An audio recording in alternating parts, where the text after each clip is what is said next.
come to Medi Weight Loss, and it works. Hence our tagline, Lance, the one that works. The one that works. I love it. Well, let's talk numbers. First of all, what does it cost? What is the investment to get a typical Medi weight loss going? You mentioned 1,500 square feet or so. I know it's going to depend on construction and build out and whether you find a vanilla shell or an existing sort of office you take over. But let's talk about the location and the overall investment. Sure. Well, first of all, when you look at location, Medi Weight Loss does it a lot differently than most franchisors, which I think our franchisees really like. We give large protected territories. We look at population and density and average household income, and we go beyond that and look at what we call our average core patient target households. And so we'll build a territory. Our average territory is about a 4 or 5 mile radius, but it could be 3.5 miles, 6.5 miles, 5 miles. So they're large protected territories that no other clinic will go into. And then secondly, as far as the location, we've got a national real estate firm that once they have the signed and funded location, they're helping them looking for that, taking them through the entire process to a signed and negotiated LOI to a signed and negotiated lease. And then as far as the locations, our average renovation is probably about a $50,000 renovation. We can work with whether the location's a rectangle or a square or a circle, wherever the HVAC is, the plumbing is. So on average, you're looking at about a $50,000 renovation. As far as the numbers, and as per FDD, our average total investment, I believe it's 268 to 415.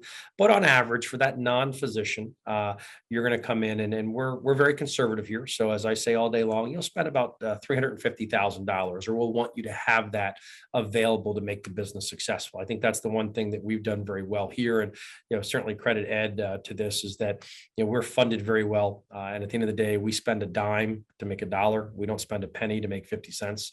We're either going to do it or not do it. Do it well or don't do it. Any business is only as good as it's capitalized. So I think that's very important. But here it's $152,000 at the time of signing and funding the franchise agreement.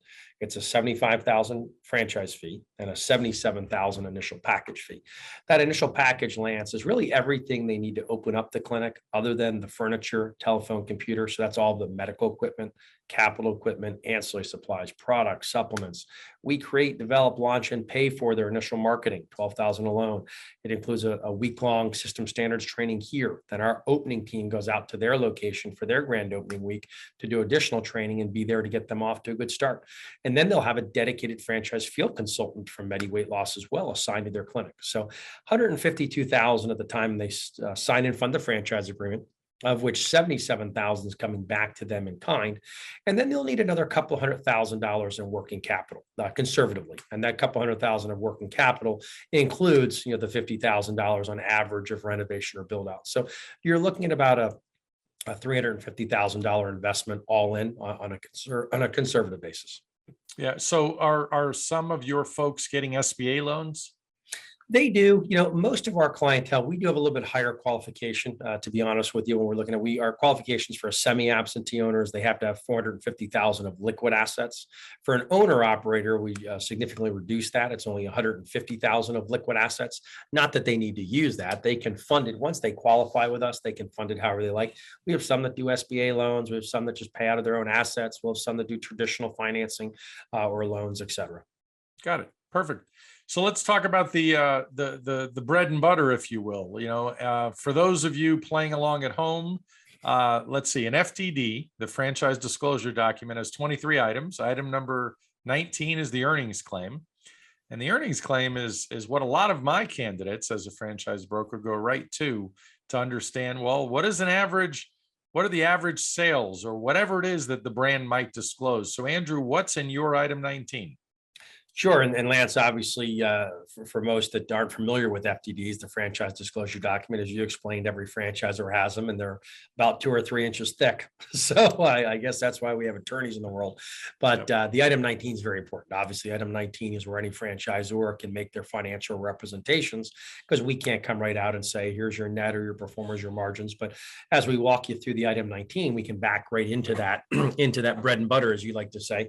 And our item 19 is very robust, very proud of it. First of all, we have a lot of locations reporting. In our FTD, we have, I believe, over 50 locations reporting financials, which is a huge data sample point, for that franchisee, where most just show their top locations or two.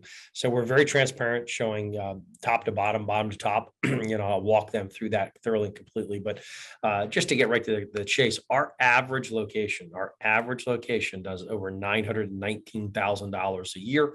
Our item 19, as I said, is very robust, so they can see all operating costs in there, et cetera, and really back into the net number. So we'll list that minus our fees. Our fees are based upon a flat fee, monthly rotating fee, and it's right there in a chart. So it's very simple. You take the 919, you minus out the franchise fee, and you can get to that net very simply. So our average location in the system does over $919,000 of revenue, putting over $150,000 of net profit to the bottom line from one location. Our top third locations do over $1.5 million of revenue, and they'll do over $350,000 of net profit right to the bottom line. So as you can appreciate in franchising, when the average franchise in America, I believe, does about $80,000 of net profit, which is great, our average single location is doing more than double that. Our average top third location is doing 4 times that. Thank you very much for listening today. Please like, follow, and subscribe. This is Lance Graulich. Until next time.